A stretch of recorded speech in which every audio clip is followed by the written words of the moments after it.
لله رب العالمين والصلاة والسلام على سيد المرسلين نبينا محمد وعلى آله وصحبه أجمعين أما بعد. محترم بھائیوں، شیخ محترم نے آج کا خطبہ اللہ رب العالمین کی تعریف کرتے ہوئے نبی کریم صلی اللہ علیہ وسلم پر درود پڑھتے ہوئے شروع کیا اور کہا، لوگوں اللہ رب العالمین سے ڈرو، اللہ رب العالمین کا تقوی اختیار کرو، اللہ رب العالمین کا خوف اختیار کرو. نبی کریم صلی اللہ علیہ وسلم پر شیخ محترم نے درود پڑھا اور غیر رسول صلی اللہ علیہ وسلم کے کچھ حقوق بتائے. اور پھر شیخ محترم نے کہا، بھائیوں، اس دنیا کی حقیقت کو سمجھو. اس دنیا میں ہمیں ہمیشہ نہیں رہنا ہے.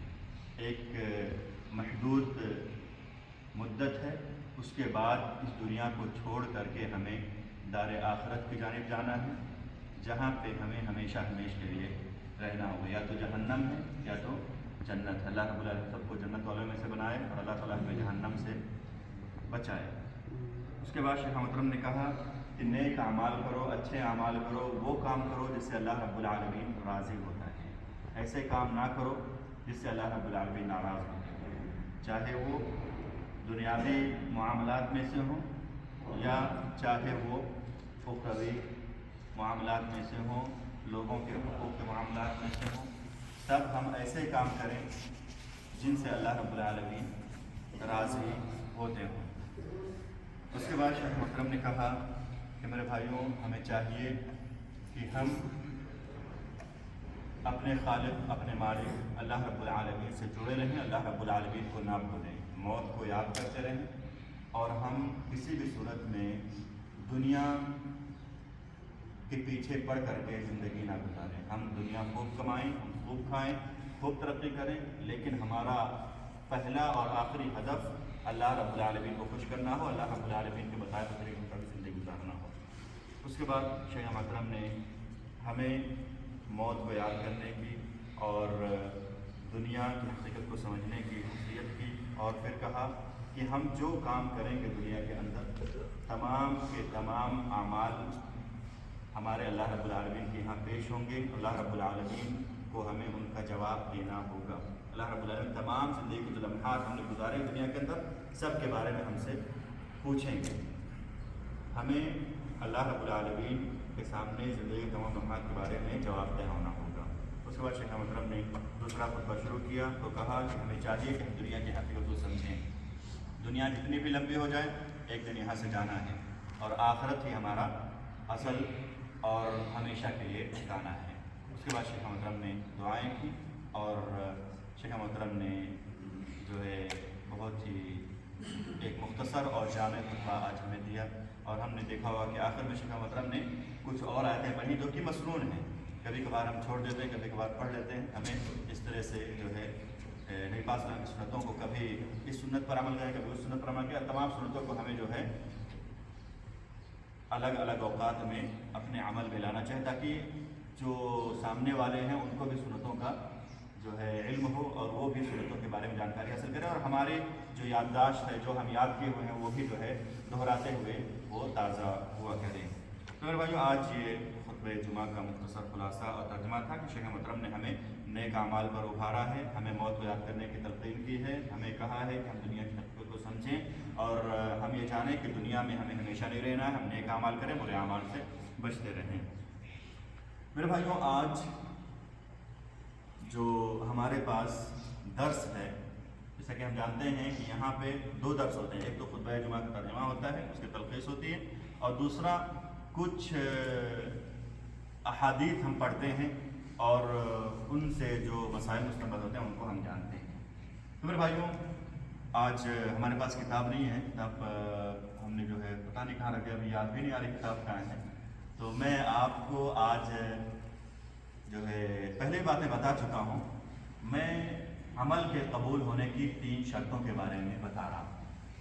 عمل کے قبول ہونے کی 3 شرطیں کون کون سی ہیں؟ جو ہمارے پاس ساتھ عمرے میں گئے تھے سے وہ سب جانتے ہوں گے ماشاء اللہ تبارک اللہ. بھائی کون کون سی شرطیں عمل قبول ہونے کی؟ بھول گئے ہیں. اخلاص نمبر 1 پہ ہے نا. جو بھی ہم کام کریں اللہ رب العالمین کو راضی کرنے کے لیے، اللہ رب العالمین کو خوش کرنے کے لیے کریں، ہے نا.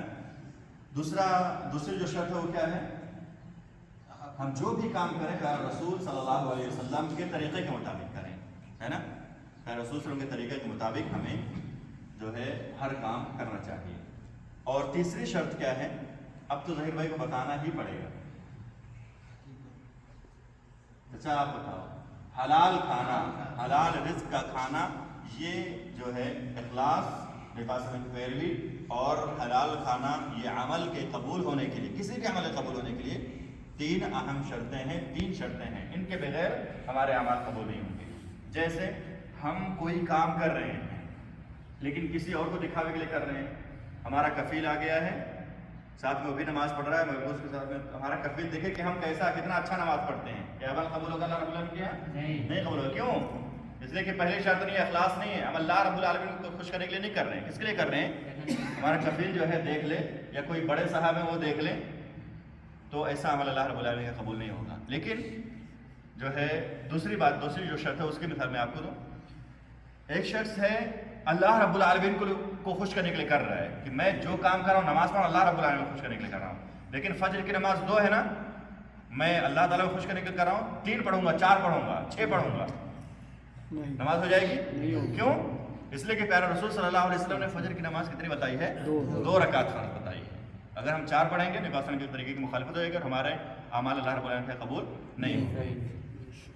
اور اس کی بہت ساری مثالیں ہیں، ہم سبھی جانتے ہیں۔ نماز ہے نا، 2 رکعت نفل پڑھیں نماز ہے، فجر کی 2 رکعت پڑھیں وہ نماز ہے، جنازے کی نماز بھی نماز ہے، عید کی نماز بھی نماز ہے، استسقاء کی نماز بھی نماز ہے نا، کسوف اور خسوف کی نماز بھی نماز ہے۔ لیکن جب ہم طریقوں میں دیکھیں گے، 2 رکعت نفل کا طریقہ الگ ہے، 2 رکعت فرض کا طریقہ اسی طرح ہے، لیکن وہ اس کا مقام الگ ہے۔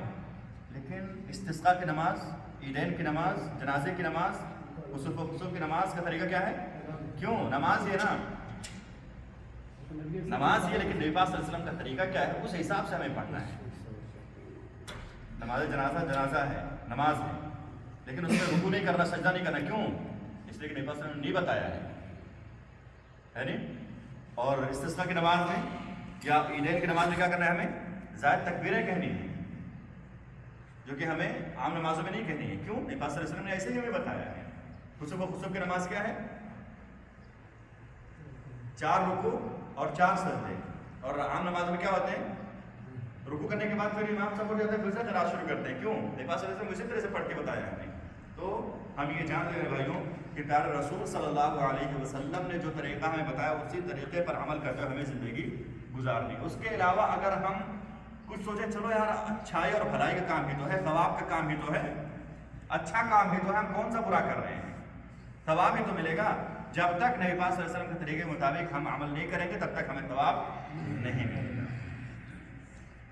تو ہمیں چاہیے میرے بھائیوں کہ ہم اخلاص کو اپنی زندگی میں لازم پکڑیں، ہم نبی پاک صلی اللہ علیہ وسلم کے مطابقت کو، پیروی کو لازم پکڑیں۔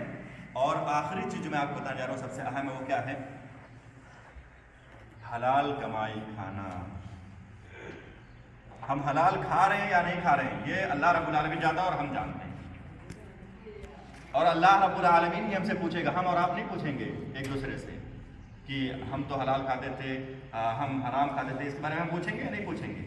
کون پوچھے گا؟ اللہ رب پوچھے۔ جھوٹ بول سکتے ہیں، رشوت دے سکتے ہیں کہ 2-4 لے لو، 2-4 ہزار لے لو، اس کے بعد چھوڑ دو، کیا مسئلہ ہے؟ کچھ ہوگا؟ ایسا نہیں ہوگا۔ تو ہمیں چاہیے میرے بھائیوں کہ ہم اپنے دل سے پوچھیں کہ کیا ہم حلال کھا رہے ہیں یا حرام کھا رہے ہیں۔ اگر حرام کھا رہے ہیں تو رک جائیں، کیونکہ حرام کا ایک لقمہ بھی اگر ہمارے پیٹ کے اندر جائے گا تو ہمارے اعمال قبول نہیں ہوں گے اللہ رب العالمین۔ ایک لقمہ بھی، ایک دانہ بھی اگر ہمارے جسم میں حرام کا گیا، ہمارے بچوں کے پیٹ میں ہم نے ایک لقمہ بھی حرام کا ڈالا، تو جو ہے ہماری کوئی بندگی اور ہماری کوئی عبادت اللہ رب العالمین کے قابل قبول نہیں ہوگی۔ ایک حدیث میں آپ کو سنا، اس کے بعد اپنی بات کو ختم کرتا ہوں۔ رسول صلی اللہ علیہ وسلم فرماتے ہیں، ابو ہریرہ رضی اللہ عنہ ہیں، مسلم شریف کی روایت ہے کہ اللہ رب العالمین نے اہل ایمان کو وہی حکم دیا ہے جو نبیوں اور رسولوں کو دیا۔ اللہ تعالیٰ نے نبیوں اور رسولوں کو کیا حکم دیا تھا؟ یا ایھا الرسول کلوا من الطیبات واعملوا صالحا، اے رسولوں تم پاکیزہ رزق کھاؤ اور نیک کام کرو۔ اللہ تعالیٰ نے اہل ایمان کو بھی یہی حکم دیا ہے کہ اے مومنو تم پاکیزہ اور حلال اور طیب چیز کھاؤ اور نیک اعمال کرو۔ پھر اللہ رب کے رسول صلی اللہ علیہ وسلم نے ایک آدمی کا ذکر کیا جس کے زندگی میں جس کے عبادت میں یا جس کے دعا میں دعا کی قبولیت کی تمام شرطیں پائی جاتی ہیں. ایک آدمی بہت دور دراز سے آتا ہے, مطلب سفر کر کے آتا ہے, سفر میں دعائیں قبول ہوتی ہے نا, بہت یعنی تواضع اور خاکساری کے ساتھ دعا مانگتا ہے. تواضع خاکساری کے ساتھ دعا کرنا یہ دعا کی قبولیت کی شرطوں میں سے ہے, پائی جا رہی ہے ساری شرطیں. یا ربی یا ربی یا ربی کہہ کے دعا کر رہے ہو, یعنی اللہ رب العالمین سے الہام گزاری کے ساتھ دعا کر رہا ہے, یہ بھی دعا کی قبولیت کی شرطوں میں سے ہے. یہ ساری شرطیں پائی گئی دعا کی قبولیت میں, لیکن اللہ کے رسول فرماتے ہیں کہ ان کی دعائیں قبول نہیں ہوں گی. دور دراز سے آتا ہے, اشعث اکبر ہے, پراگندہ حال ہے, اور یا ربی کہہ کے دعا کر رہا ہے. تمام دعا کی قبولیت کی شرطیں پائی جا رہی ہیں, مگر اس کی دعا اللہ تعالیٰ قبول نہیں کریں گے. کیوں نہیں قبول ہوں گے؟ مطعمہ حرام ومشربہ حرام وغذی بالحرام فأنی یستجاب لذلک. اس کا کھانا حرام ہے, اس کا پینا حرام ہے, اس کا کپڑا حرام ہے, اس کی پرورش حرام کے ذریعے سے ہوئی, اس کی دعا کو کیسے اللہ تعالیٰ قبول کریں گے؟ تو میرے بھائی, اگر ہم حرام کھائیں گے کسی بھی طرح سے, ایک لقمہ بھی, ایک دانہ بھی اگر ہمارے پیٹ کے اندر حرام ہو جائے گا, تو ہماری عبادتیں اللہ رب العالمین کے قابل قبول نہیں ہوں گی. اللہ رب العالمین ہماری باتوں کو ٹھکرا دیں گے. تو ہمیں چاہیے میرے بھائیوں کہ ہم اخلاص, متابعت یعنی بات کی پیروی اور حلال کھانے کو لازم پکڑیں. اللہ ہم سب کو توفیق دے. میرے بھائیوں, آج میں نے بعض لوگوں کو دیکھا کہ بعض لوگ امام صاحب خطبہ دے رہے ہیں اور آپس میں بات کر رہے ہیں. یہ کتنا بڑا گناہ ہم جانتے ہیں, یہ کتنا بڑا گناہ ہم جانتے ہیں میرے بھائیوں. نبی پاک صلی اللہ علیہ وسلم نے فرمایا کہ جو شخص امام خطبہ دے رہا ہو, اس کے دوران کسی کو دیکھے کہ وہ بات کر رہے ہیں آپس میں,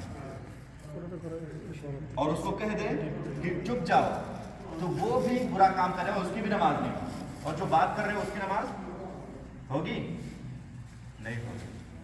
جو میں فلاں کو دیکھ رہا ہوں کہ یہ بات کر رہے ہیں نماز کے دوران, خطبہ دے رہے ہیں, آپ بات نہیں کر رہے تھے, لیکن میں بول رہا ہوں, یہ سمجھ لو بات کر رہے تھے. میں نے ان کو نماز دوران خطبہ دیکھا, یہ بات کر رہے ہیں. میں نے کیا کہا, چپ جاؤ یار, خاموش ہو جاؤ, میری نماز بھی نہیں ہوگی, میں نے بھی برا کام کیا, میں نے بھی غلط کام کیا, یہ بھی گناہ کا کام ہے. تو جو بات کریں ان کا کیا ہوگا؟ تو چاہیے میرے بھائیوں کہ جب ہم خطبے کے دوران مسجد میں بیٹھے ہوں تو ہم میرے بھائیوں بات نہ کریں, خاموشی سے خطبہ سنیں. اور ہم چلو دیر سے آتے ہیں, دیر سے آئے تو ان کی جگہ پیچھے ہی بنتی ہے, لیکن اگر ہم پہلے آئے اور ہم دیکھ رہے ہیں جا کے آگے خالی ہے تو وہاں جا کر کے بیٹھا کریں. کیونکہ نبی پاک نے کیا فرمایا ہے کہ قیامت کے دن اللہ رب العالمین سب سے زیادہ قریب وہی لوگ ہوں گے جو امام سے قریب بیٹھے ہیں. تو اتنے ساری فضیلتیں, اتنے سارے مقامات, اتنے سارے فضائل ہیں, ہم کیوں ان کو ضائع کر رہے ہیں؟ ہمیں چاہیے کہ جب ہم پہلے آئیں تو ہم آگے جا کر کے بیٹھیں. اور یہ نہیں کہ یہ تو سعودی ہے, یہ غیر سعودی, کوئی اس میں حرج نہیں ہے. ہم انسان ہیں, ہم مسلمان ہیں, ہم جا کے وہاں آگے بیٹھیں گے. کسی کی خاص جگہ نہیں, کسی نے لکھایا نہیں اپنی جگہ, ہم جا کے وہاں بیٹھیں. اگر کوئی کچھ بولتا ہے تو انشاءاللہ وہ گنہگار ہوگا. ہم اپنا جو ہے عمل ہے, اپنا عبادت ہے, وہ ہم کر رہے ہیں. اللہ تعالیٰ ہم سب کو نیک کے کاموں میں آگے بڑھنے کی اور ایک دوسرے سے سبقت کرنے کی توفیق عطا فرمائے. السلام علیکم ورحمۃ اللہ وبرکاتہ. جزاکم اللہ. سب کو پتا تھا سردے کے وجہ سے تامان بہت ہے. شیخ الدائی بیچارے تامان ہیں, جو آج بیمار پڑا جاتا ہے ہمیشہ نا, ان کے پیر میں درد ہے اور وہ بیمار ہے, تو ان کے لیے دعا کرنے میں اللہ تعالیٰ شیخ کو صحت تندرستہ فرمائے اور شیخ کو اللہ رب العالمین سے ہمارے سامنے لائے اور ان کا خطبہ ہم سنا کریں انشاءاللہ. لبے شیخ ابو فات میں طبیعت خراب ہوتی ہے, دعا کریں اللہ رب العالمین کو شفاء کا فرمائے. اس طرح سے اگلے ہفتے نہیں, اس کے بعد والے ہفتے میں انشاءاللہ عمرے کا ریلا ہے. جس کو جانا ہے یا آپ کے ساتھ میں اگر کسی کو جانا ہے تو وہ مکتب میں آ کر کے نام لکھا رہے ہیں. 50 ریال رسوم ہے اور جو ہے آپ کا ویلڈ اقامہ ہونا چاہیے. جزاکم اللہ.